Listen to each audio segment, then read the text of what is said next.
उस समय की बात है, हम जब हमारे मतलब जब मैं अनमेरिड थी, मेरे मदर फादर जब पाकिस्तान, जब पार्टीशन हो गया था, हमारे देश का विभाजन हो गया था, पाकिस्तान बन गया था, तो हम पाकिस्तान साइड में रहते थे। तो उस समय हमारी पूरी फैमिली इधर आ गई थी। मतलब उस समय फैमिली में क्या, हम लोग 7 भाई बहन हैं। उस समय 2 भाई थे हमारे, तो बाकी तो सबका जन्म फिर उत्तराखंड में आ गए थे। तो मेरे फादर जो थे वो आर्मी में थे, फिर उन्होंने मतलब अंग्रेजों के कारण आर्मी छोड़ दी थी कि उनकी गुलामी नहीं करनी। उसके बाद फिर वो कैंपों में जो रिफ्यूजी रहते थे उनकी बहुत सेवा करी। उन लोगों ने उसमें कमांडर है, और क्योंकि वो पढ़े लिखे थे, उस समय के ग्रेजुएट थे 1936 के, लाहौर यूनिवर्सिटी के।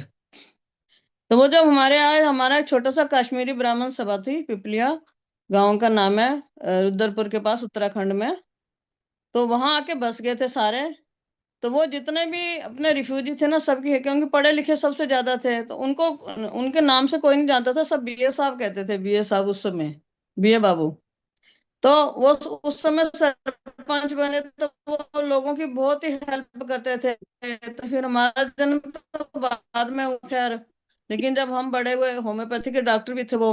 और वो सबको, मतलब जितने गांव गांव से, दूर दूर से फार्मा से लोग आते थे, उनसे दवाइयां, मतलब इतने फेमस थे, एक बार दवाई देते थे सबको आराम मिलता था होम्योपैथी की। और अपने पास से फ्री दवाई देते थे। और जब मैं बड़ी हुई थोड़ा सा, तो फिर वो जब भी कोई आता था तो उनको चाय पानी पिलाना, खाने के समय फिर खाना भी खिला। कई बार हम गुस्सा हो जाते थे, फादर समझाते थे, फिर बाद में समझ में आता था, नहीं कोई दूर से आया तो उसको थोड़ा भूख भी लगती है, थोड़ा चाय पानी भी पूछना चाहिए। तो फिर हम भी हैबिचुअल हो गए थे, और मेरे फादर मेरे से ही दवाइयां वगैरह बनवाते थे। तो इस तरह से हमें समाज सेवा का वो मैं शौक चढ़ा, अपना तो जो अच्छा अच्छा ऑफिशियल लगा। मेरा। तो एक बार क्या हुआ कि हमारे गांव में, मतलब मेरे पिताजी को बहुत लोग जानते थे सरपंच के नाम से, और बीए सबके काम करते थे पढ़े लिखे होने के कारण। तो एक बार क्या हुआ, हमारे गांव में पड़ोस में कोई, मतलब कोई दूर की, अलीगढ़ की एक गांव की एक बेचारी महिला, उसके हस्बैंड की कहीं डेथ हो गई, वो ईंटों के भट्टे पे ना काम करते थे। तो मेरे फादर को मैसेज आया कि वहां पर आपकी एक हिंदू महिला है, तो उसके इस तरह से उसके हस्बैंड की डेथ हो गई है, तो उसकी कोई हेल्प करो। मेरे फादर गए, फिर उसका संस्कार वगैरह करा के उस लेडी को, उसके 2 बच्चे थे, छोटे छोटे 2 बेटे थे, अपने घर ले आए। तो हमारे मतलब घर तो बहुत बड़ा था। तो एक साइड में हमने उसकी एक वो बना दिया, उसको चारों तरफ 4 दीवारी सी, तो उसमें फिर उसको रखा। और वो बहुत साल हमारे घर में रह गई, और मैं छोटी सी थी।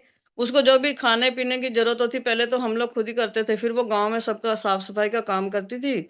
और फिर उससे करती थी, बाकी जो हेल्प होती थी हम सब पूरी करते थे उसके। तो उसको जब वो ना लहंगे पहनती थी, तो मेरी मम्मी के जो सूट होते थे ना, मैं बचपन से ही मतलब उस सूटों को काट काट के ना, उसको जैसे लंबे लंबे वो करके उसको वो लहंगे बना देती थी। तो इस तरह से शुरू से हमें समाज सेवा का शौक चढ़ा। फिर शादी हुई मेरी, शादी इलाहाबाद में हुई।